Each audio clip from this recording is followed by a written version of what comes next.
was wonderful. Oh, thank you.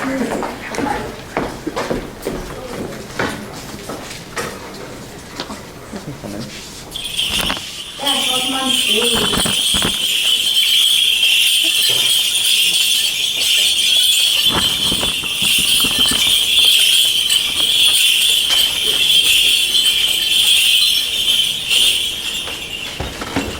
Welcome everyone.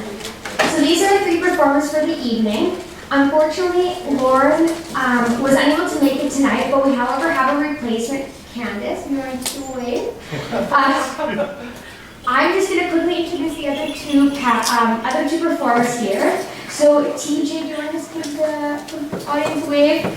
So TJ is an educator and artist from the Dini Nation. He currently resides in Saskatoon. He holds a Bachelor of Education from the Indian Teachers Education Program, as well as a Master's in Education, both from the University of Saskatchewan. He has done an extensive work with the Saskatoon Public Schools, as well as Greater Saskatoon Catholic Schools, providing opportunities for students to experience First Nations culture through Indigenous-based approach to education through arts, song, dance, and storytelling. Next, we have Hunter.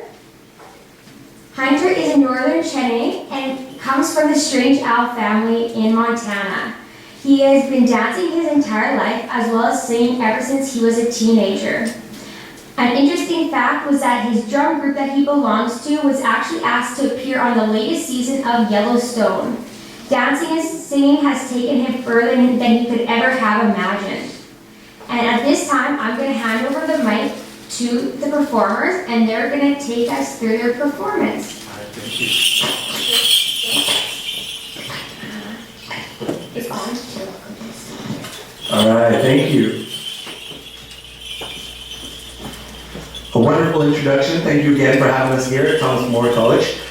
Again, my name is PJ Warren. A common practice amongst our First Nations people is introducing ourselves utilizing language. Language is a very important practice for our people, as that is a way to ground ourselves, to remind ourselves of the responsibility that we have, not only for our relatives and introducing ourselves to the audience, but also to have that genuine, authentic representation. So anytime that we utilize language, it's like calling our ancestors to stand with us. And so in that understanding, we are being truthful and mindful of everything that we share as being authentic, genuine representatives of our community. So with that, I'll introduce myself in my first language, in the Diné language. Yak ish iroshin ne shir TJ Warren yirashye. Okin ne purichini shlok and bushishin. Kilichini there's not class cheat the check with other nenishlan. I just let's cheat the kande a dead na shot with any could Saskatoon of their conkesh tinker. By Candace and non-con St. Thomas More School College or Yankee Kosha has up. Hey, power, hey, cultural diversity,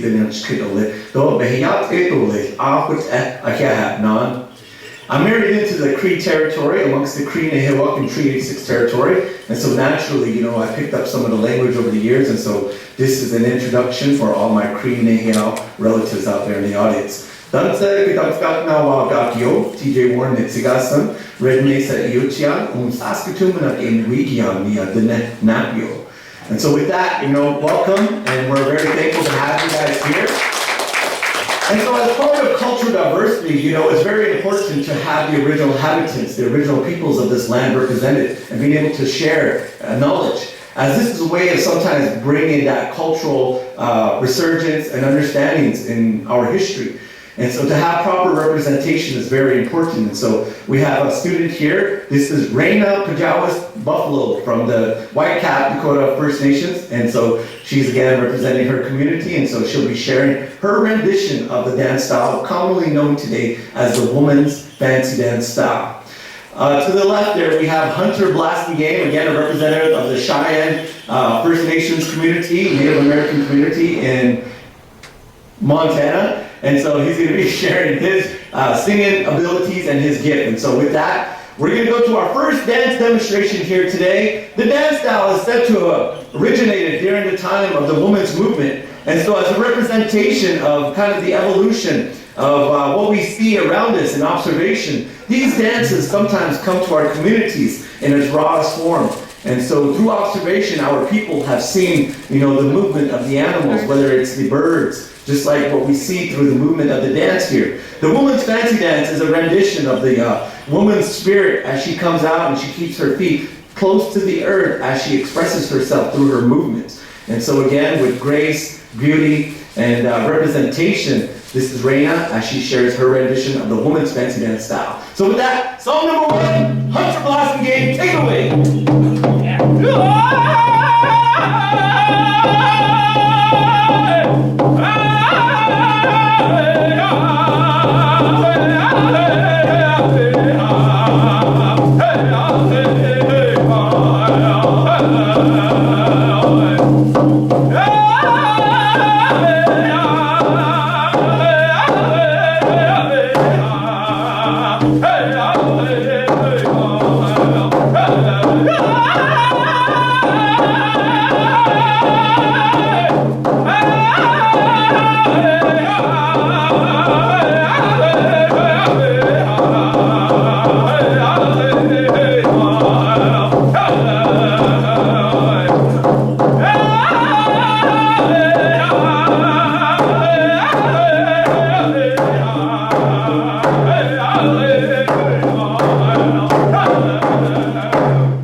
And so she's a representative of her family.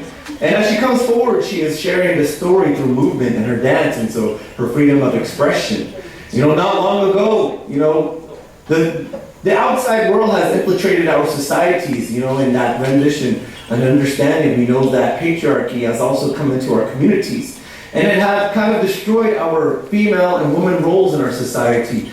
And so over that time period, these women, they have been fighting for that equity and equality over time. And so through the dance and the movement and the representation, this is also the story of the emancipation of the woman. And so as she comes out and she dances, she shares her story through her demonstration and representation through her dance and abilities. This dance again, at one time there is stories that are told about one time the women, they were stoned, they were shunned, they were shamed for coming out and expressing themselves through movement. And so again, that's representation of colonization and how it has come into our communities. And again, remove the women and the matriarchs from their roles of our societies as our protectors, as our nurturers, and also as our backbone of our communities. And so today we are restoring a lot of those practices with the indigenization and also decolonization practice of our people, and the stories are being shared here as we are being representatives of our community. And so with that, we're going to share song number 2 for our Women's Fancy Dance style. Commonly we ask for a change-up song, so the dancer, listen to the rhythm, watch the dancing as it is synchronized with the beat that is provided. And so again, we're very thankful for our gifted singer to be able to come and join us here today with his beautiful voice and being able to share songs. So with that, song number 2, Hunter Blossom Game, here we go.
Publicly. At one time, it was illegal here in the Dominion of Canada.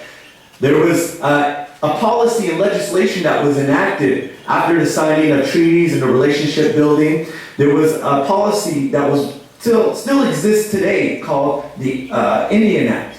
And in the Indian Act, there was amendments made, but one of the things that was existing in that Indian Act was the prohibition of cock lashes and also the ceremonial practices of our people through song and dance. And so for about 66 years, it was illegal to practice and dance publicly and to share our cultures. And so for a long time, our people had gone into hiding, and a lot of them had taken a lot of their practices underground. Nothing was ever left dormant. You know, they were still practicing, but a lot of times we had to do it in secrecy. But today, no longer do we have to do that. We openly and publicly share our celebrations and our dances, and we invite community as a way of cross-cultural exchange. And so as part of the investment of our society that has built a community around us, we also invite people to our ceremonies to be able to participate. And so that is their investment in being part of our community and our society. We commonly refer to this area often as Treaty 6 territory. And this is a reference to the relationship that was created for people from all around the world to be able to reside in this community. And it's important to acknowledge and honor treaty, as that is the premise for everybody to be able to live here in a great harmonious relationship and the practice of what we call Wetaski Win and Wakuta Win, the practice of relationship building and community amongst the Cree Nehiyawak people.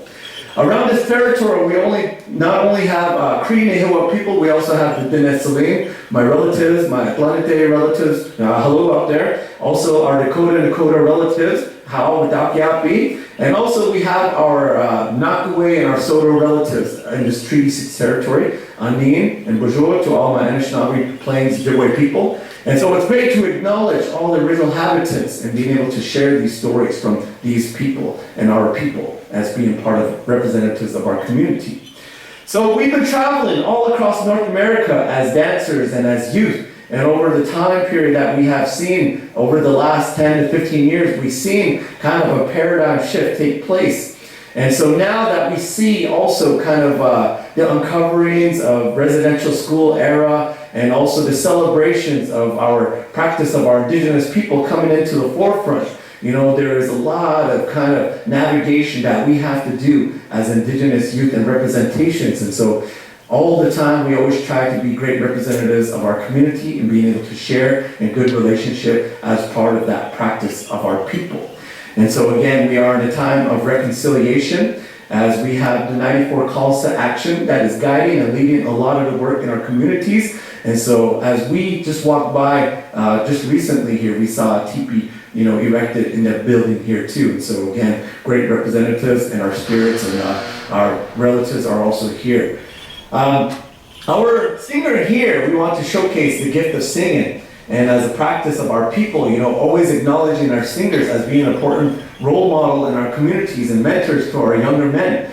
You know, our singer here comes all the way from Lame Deer, Montana. And so he has a singing ability that has resonated all across the lands. And as you heard in his biography and also his introduction, he has shared the stage with many talents from all around the world. And so again, we wouldn't be, you know, giving him the opportunity that he has here today without being able to share his gift. And so with that, I want to bring him forward and if it's okay, you know, to ask him to share kind of a beautiful song of his choice to showcase this style of singing. So Hunter comes from a legacy of singers and is part of a group called Black Otter, who is a very prominent group right now who has been traveling all across North America. They also get tobaccoed protocol and asked to host a lot of community events and celebrations. And so with that, I want to share his gift and his singing abilities and a song of his choice as he comes out and represents our singers. So with that, Hunter Blassingame.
communities. We aren't performers. We don't do this as a way of just kind of sharing our culture. We live this, and so this is part of our life ways. And so we are practitioners of the powwow circuit. And what we share here today is coming from the social realm of our people. And so this is usually public knowledge, public display of our beauty of our culture as First Nations people. We do have other ceremonies and other lodges and practices and songs that we don't ever expose to public spaces and spheres. So a lot of those times, those are because of the spiritual significance and also the protocol that exists within those ceremonies and those lodges. And so today, what we share is dances from our social dance, what we would commonly refer to today as powwow. All right, so the dance styles represented here today, again, we have a female dance representative and also a male dance representative and also a male singer coming forward and sharing our stories here. With that, we're going to go into our next dance style. And the dance style that I dance is commonly referred to as the men's Prairie chicken dance. The men's Prairie chicken dance is a dance that originated amongst the Blackfoot Confederacy. And so the dance style originated during a time period when a young man was starving and he was hungry and did not have any access to food and did not have any big game near him during the time period. And so on one of his occasions and adventures out, he had come upon prairie chickens, a gathering of prairie chickens. These prairie chickens created a circle on the outside, so from observing, he watched from afar because this could possibly be dinner. He noticed that all the male prairie rooster chickens were on the inside of this circle. They were strutting around, showing off to one another. And this is where this dance originates. We mimic the prairie chickens in the early courtship mating season that they display. And so we are coming upon that season. And so if we look near the ponds and the lakes, you'll see these prairie chickens gathered there. These are the moments that I've mimicked through my dancing. And so it's a way of being proud of who we are and being proud of our own skin. And so when we dance and we showcase this dance, it's a way to try to capture the attention of the audience. And during that time period of the booming season of the prairie chickens, they are trying to capture the heart of that one they're going to spend the rest of their life with. And so again, my inspiration comes from watching prairie chickens during this courtship mating season dance. And so a lot of my movements originate from there. But I also bring my own uniqueness, as Raina did through her dancing and her movements. We may have been inspired by other dancers and mentors growing up, but we also been inspired with our, mainstream society, whether it is we have gone through tap, jazz, hip hop, or anything like that. And so I myself, I have mentors and role models that guide me also in being able to share this dance, but also looked up to Michael Jackson and his dance style and also Elvis. And so you might see a little bit of that in there. All right, so with that, we're going to go to song number 1 here for our men's Prairie chicken dancer. So Hunt from Last Game, do it, take it away. Yeah!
Song number 1.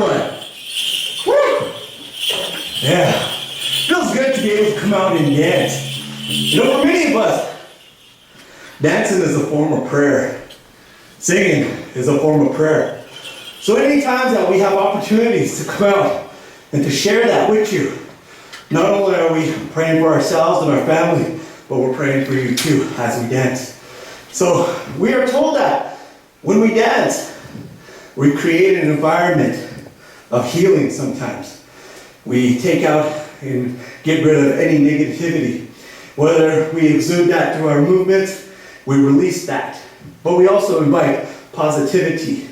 And so that's what we're doing here today. We're creating an environment of positivity and good cross-cultural exchange. Many times in our society, our indigenous people are kind of overlooked in representation. You know, we see that quite often sometimes in multiculturalism. You know, we aren't represented sometimes in multiculturalism, but we are the original inhabitants and original people of this land. And so that's important in that understanding. And so anytime that we get a chance to come out, we share as much as we can so that there's understanding. What makes us unique, distinct people, every one of you, is your connection and relationship to your land. Your relationship and connection through language, and also the cultural practice that exists in our society. So no matter where you come from around the world, we celebrate that. We celebrate every one of you. When we go and we visit your home countries, that's what we want to see. We want to see you authentically, genuinely represented. I know many people come sometimes to Canada and they take up the national identity of being a Canadian. But they also have a story where they come from. They have a history. And that is important, whether it is an experience of turmoil, an experience that has been tough and harsh on their family. That is who they are. And it's important to carry those stories and our experiences, because that's what will create a better future for every one of us as human beings.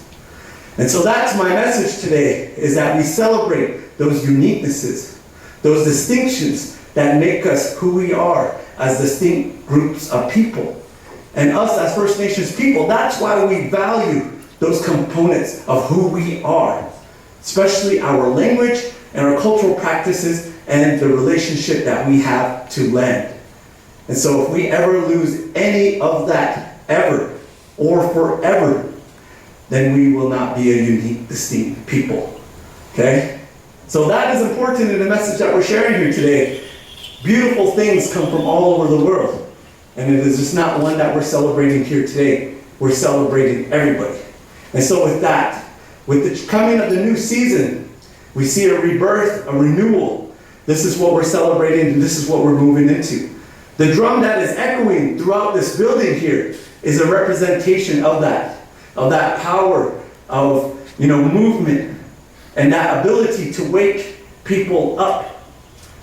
That's the power of the sound and rhythm that is created with the drum. Commonly referred to the drum as the heartbeat of our nations. The sound and the spirit that resonates within that drum is a representation of the thunder beings that is arriving here soon. And again, just like the thunder beings, when they come and they hit this earth and they strike it, they wake the earth up from that long winter slumber or from that ignorance that we have. And so that's the power of the drum and bringing that forward. And so in that understanding, this is what we share with you here today. We're going to go to song number 2 for the men's Prairie Chicken Dance. So here we go, Hunter Blast Game, take it away.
Psalm number 2. During this time period we're experiencing through COVID, the pandemic, there has been a lot of loss in our community. You know, this foreign illness has been plaguing our community. We have lost a lot of our knowledge keepers, our historians, the people who were taking care of our historical knowledge of who we are as a people. And so, in this day, as we start to transition to going back to a new normal, we are reminded of all that has been left behind and those empty seats that have to be filled. And so now more than ever, our youth have to come forward and uphold those positions. And that is the same way with communities all around the world. Our youth are the ones advocating. They are the ones taking up prominent positions for our human being society. And it's very powerful. And it takes a generation sometimes to be able to understand what it is that we are fighting for. Many times in education, the issues that we bring forward sometimes aren't prominent enough at that time to be able to make a difference. And so sometimes it repeats and it happens again. So is the realism and the atrocities that we are seeing play out all around the world. War is being made on the community, on the society.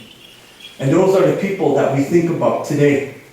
Those are the people that we honor, pray for, and that we acknowledge, so that someday they could see normal again. We just came from another presentation not too long ago, and it was about the injustices that have been happening and that's been existing as systemic oppression and racism is upheld throughout our society. And so those things have to be acknowledged too. And this myth of race, this understanding of color, this understanding of people putting above others, we all come from this earth. We're all human beings. So we thank you again for giving us the opportunity to come forward and share knowledge around song, around dance, and share our lived knowledge and experiences with you all. And again, I'm going to turn it back over to our host here.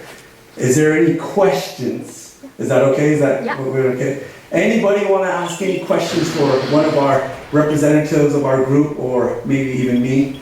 Anybody want to ask any questions? We're not signing autographs. He only charges a toonie for a picture over there. Just kidding. All right. All right, well, thank you again. I see some very prominent people sitting in the audience. Thank you again for coming out here and supporting the work here. And again, we had some very prominent people leave also, and we hope that they return back home to their home fires as they had left it. And with that, thank you. Have a wonderful evening.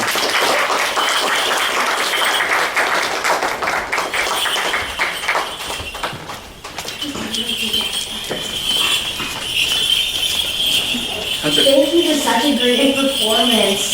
With that, our event is closed. Feel free to grab some donuts on the way out. It's locally made, and there's also juice boxes. Yes, thank you guys all for coming out.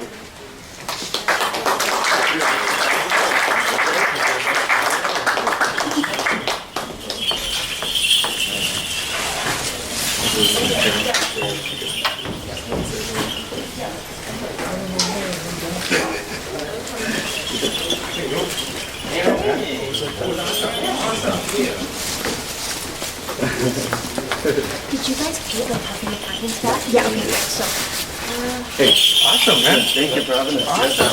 Thanks for coming out and supporting too. Deadly. I love black otter. Right on, right on. I'm going to be signing season 4. Yeah. I thought you were Candace, he told me, so just ignore the card. I went to Lane there one time.